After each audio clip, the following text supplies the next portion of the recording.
So I'm basically a superhero.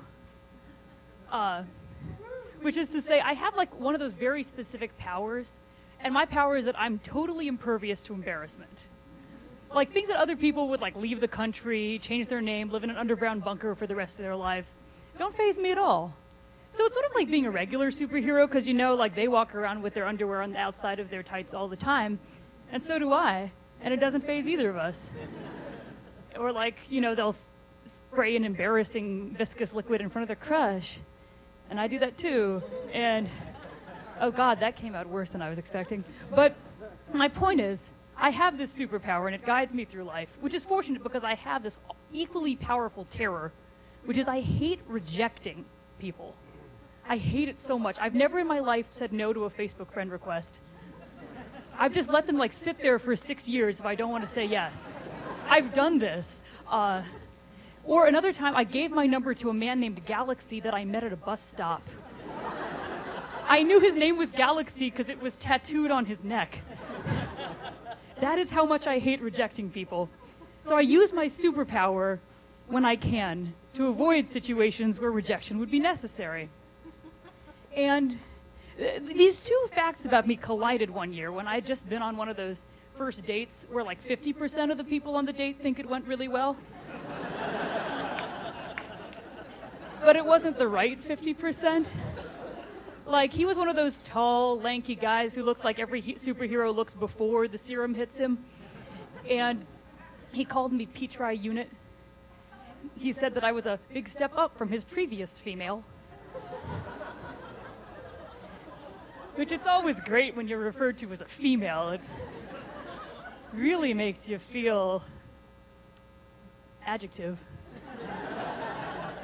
So he kept telling me he was going to make a comedy CD of his observations and how his previous female had been missing out on a great deal. And I sort of left feeling like less like attracted to him than sort of sorry for him in that way you feel like to a woman who's talked to you on an airplane the whole flight. Like he was more to be pitied than dated. So I was trying to figure out a way to get out of the second date that he was eagerly and repeatedly proposing. And I decided, well, you know, instead of saying no, because I hate doing that, why don't I just use my superpower? I'll just go on the date, but I'll sabotage it. I'll just be so embarrassing and terrible that he'll feel compelled to reject me, and there'll be no hard feelings for anyone. And he'll go away feeling vindicated and valued.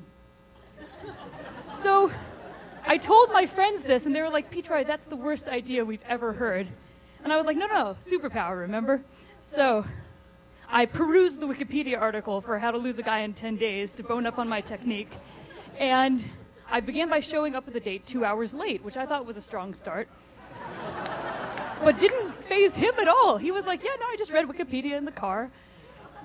And so we sat down at the Thai restaurant, and I began my plan. I started tapping everything multiple times and twitching and muttering, badges, badges.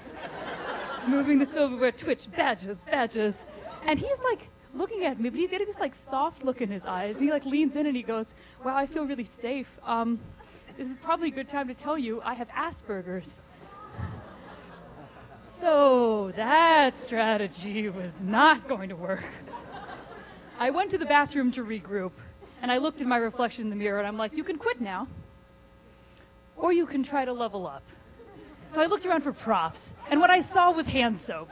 So I just smeared some on my face, like war paint, and I went back in there. And he said nothing. He said, let's get the check. He said, let's go get ice cream. So we left. Everyone else in the restaurant is, of course, looking at me like I have some sort of problem. And I'm very aware of this, and he just seems like, oh, look, she's beautiful, and she's with me, and everyone's proud. We walked down the streets of Georgetown, and I've got this like white smear on my face, like a bagel just ejaculated on me. And we get to Haagen-Dazs, and I'm like, I have to get this off. So I dash into the restroom, and I quickly scrub my face, and I'm like, now you can give up, or you can try to level up. And I look around for props, and I see a plunger. I'm like, well, this will have to do. So grab it, run back out there, and I'm like, Dave, I've just made the bond with this plunger, and we must get out of here.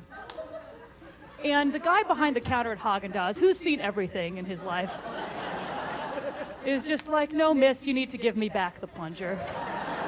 You haven't paid for the plunger. And I said, because I'm fundamentally law-abiding, even at my craziest moments, I'm like, yes, all right, here you go, sir. But then we had to leave. And he was like, don't worry, I'll just buy you your own plunger, Petri unit. At this point, I was desperate because everything I was trying had been parried successfully. So I'm like, well, men hate it when you talk about sex. My thinking at this point was somewhat muddled. And I'm like, you know how earlier I was talking about badgers? Well, for a human male, you're quite nice, but you're not a badger male.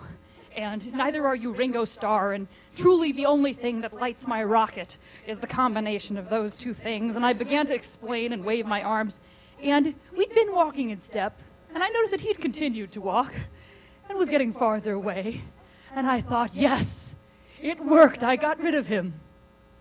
And then I saw him begin to walk back, and he came closer, and he leaned in, and he said, that was the most erotic thing I've ever heard. At which point, I gave up completely. I just bowed, and I walked off in the opposite direction. And that was the end of the date. And so I learned that, like, no matter how impressive you think your superpower is going in, there's always kryptonite. Even in the face of hand soap, plungers, and of course, the badger.